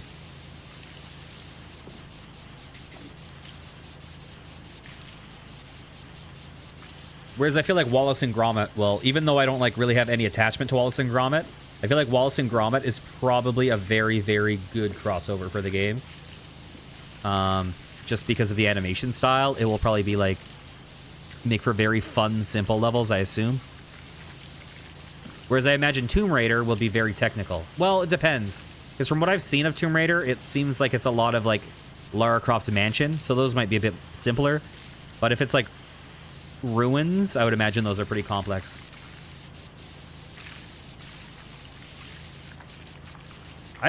You know what? I've only ever played one Metal Gear Solid game in my life, and that was the first one.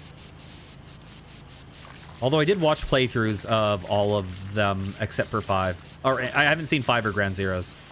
Or Survive, but no one counts that. But I feel like I should play Ground Zeroes and 5 at some point, maybe. There's too many games to play. Holy shit. There's so many goddamn video games.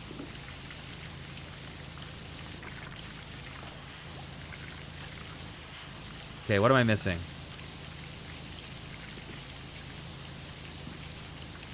Am I missing stuff off the edge?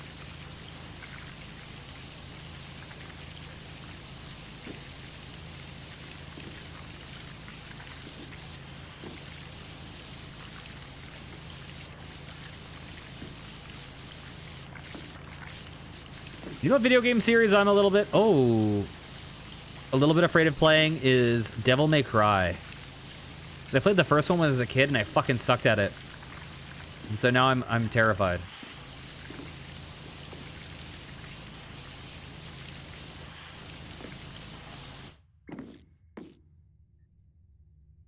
Could do the game that spawned off the game... Wait, what?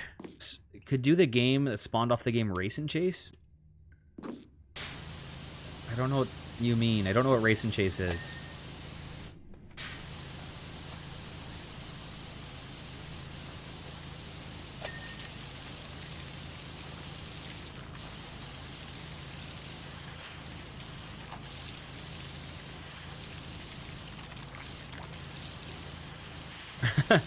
Why did I get a ... Uh-oh. Don't know my video game history enough?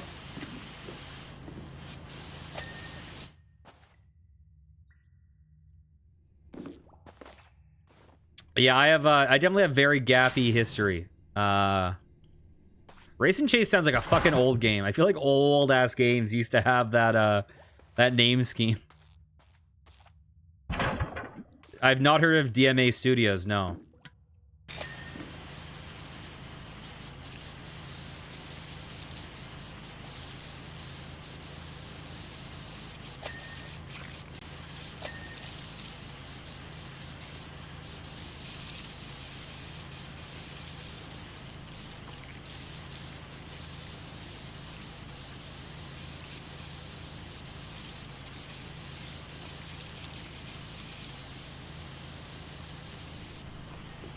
Yeah, I have very inconsistent history where there's stuff that I know like obsessive amounts about, like fucking Doom and like a lot of like build engine games. And then there's stuff that I know nothing about the Atari. I know nothing about pretty much NES or anything before that. That there's a bug in Race and Chase was the only reason this game series exists.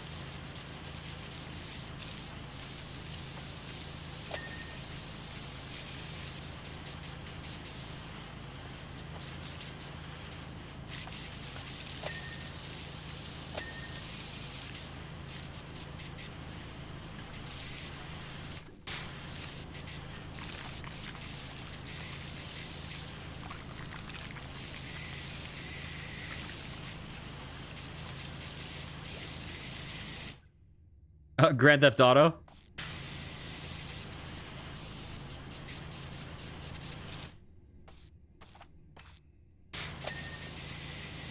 I used to have the top-down Grand Theft Auto games. You know what? Could you again as part of the game Race and Chase? I've been thinking about playing Bully. I almost streamed Bully at one point.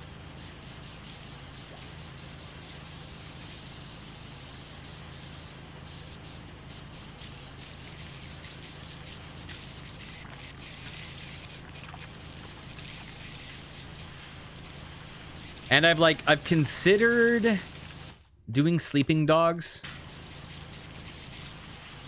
But I feel like I might have played that game. I don't know. I've beaten Sleeping Dogs before a long time ago, so maybe not. I don't know.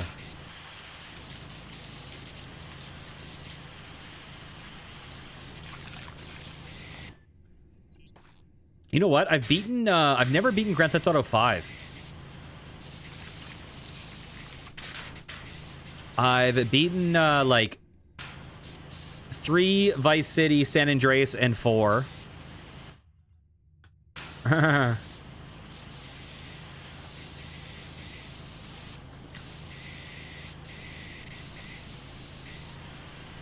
Oh, I get what you're saying. Oh, my God. It took me so long to realize you were talking about Sleeping Dogs. Oh, my God. You know what game was fucking weird? I think Sleeping Dogs was supposed to be fucking, I think it was originally supposed to be True Crime Hong Kong or some shit. I played a game called True Crime Streets of LA. That game got really fucking weird. That game, it was like, what the fuck? I don't know. If you play that game has multiple endings. If you get the bad ending, it's like a normal ass game. But if you want to go for the good endings, shit gets very, not Grand Theft Auto-y. Maybe a little bit more Dungeons and Dragons-y. It gets really fucking weird.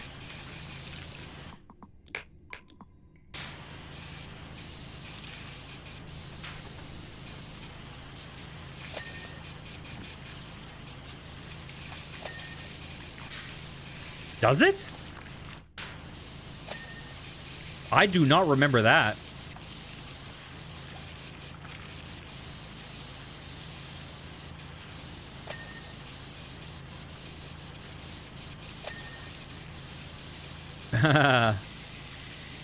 Is it timed or some shit?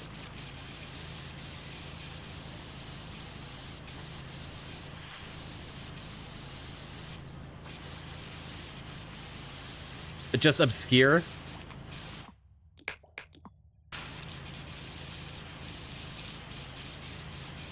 Oh, this is the bubble that we caught.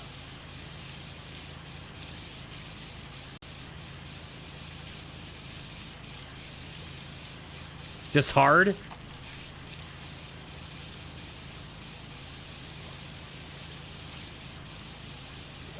Have to not die or some shit?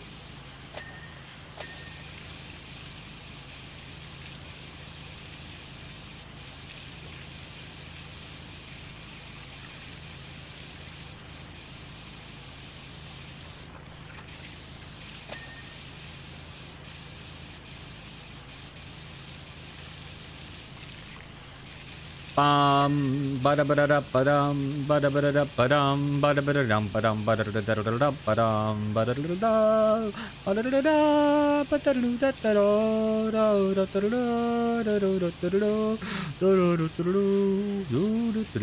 da da. That sounds horrible.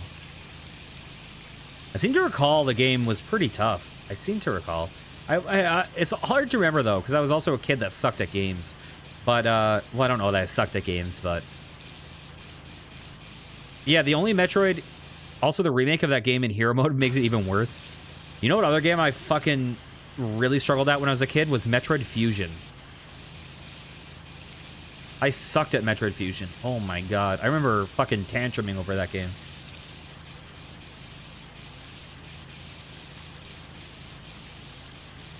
Full-on tantrums.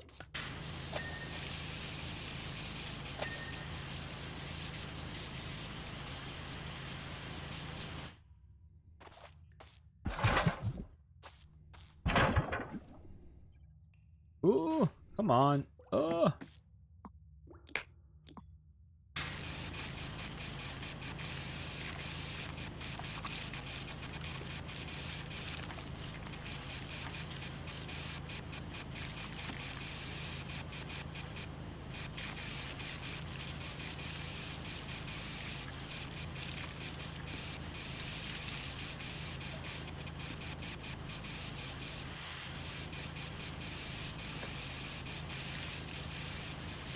Bam.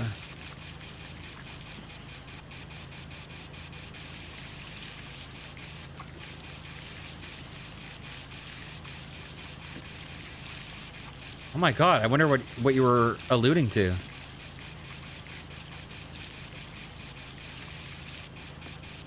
Yeah, Fusion was the only Metroid game I'd ever played in my life until I started streaming, in which I've now played a few more. I've now played Zero Mission. I've played, what is it called? Another Metroid 2 remake, and I've, not on stream, but off stream, I played, Samus Returns. You hate Fusion like Metroid games. I've heard Fusion is, like, one of the hardest ones. Well, I've heard Dread might be the hardest now. But before Dread came out, I heard Fusion was the hardest, and I've heard it's also really linear. But I don't remember. I haven't played it since I was really young.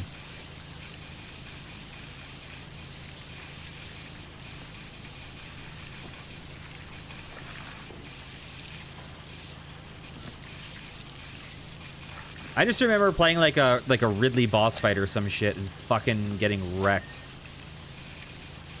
I remember getting super stuck on Ridley.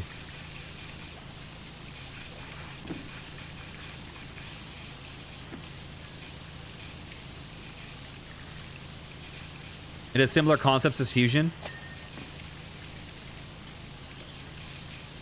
Is it like sections? Oh, sections where you're getting hunted and you can't really fight back? Where it's like almost like horror game?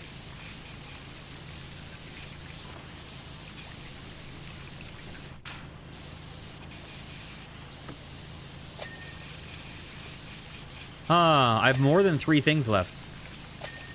Oh, now I have 3 things left. So overhead lamp bulb, prison chamber bulbs, prison chamber lever.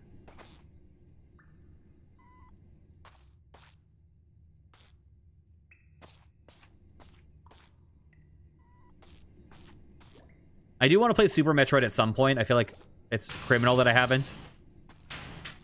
I need to stream. I definitely need to stream Fusion and Super Metroid at some point. Non-skippable way stations that are required for forward progress. Oh, yeah. Okay, and chemistry lab overhead bulb. Oh, how did I miss this shit?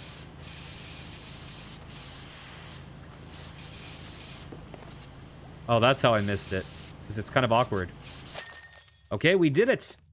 We did it. Yeah, so all in all, I like the SpongeBob DLC quite a bit. I think it is a good batch of levels. For sure. Yay, everything's back to normal in Bikini Bottom. Sandy's singing, Plankton's plotting, and Mermaid Man's mobilizing. Who knows? When the dirty bubbles served his time, maybe he will become a clean little bubble, wafting happily around the place. We can't thank you enough for helping us clean up our little mystery. Without you, we'd still be knee-high in grime and crime. Anyways, I got a dash. We're throwing a surprise party for Squidward to say sorry for all the mess we've made. We've invited the whole town. Squidward's going to love it. Goodbye, friend, and thanks again. All right, that is the SpongeBob DLC. We are done, and we will... Well, actually, I'm curious about one thing. So, if I go to free play, hypothetically, let's just see. Thank you. Thank you. I appreciate it. Does it let us swap? It does not. So you can never use our trident in this. All right. Well, that is where I'm going to call it. Listen to Tech Rock. Take care, everyone. See you next time. Mwah.